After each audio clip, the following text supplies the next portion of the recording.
నేను మత్త కొరక కొర్రాని పేరు పెడుతున్నాను అన్నమాట వీరయ్యా.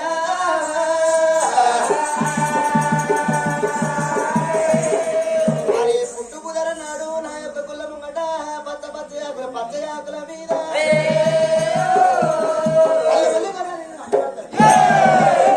మరి తల్లి పల్లి కొర్ర నేను వంట పెట్టిన్నాను.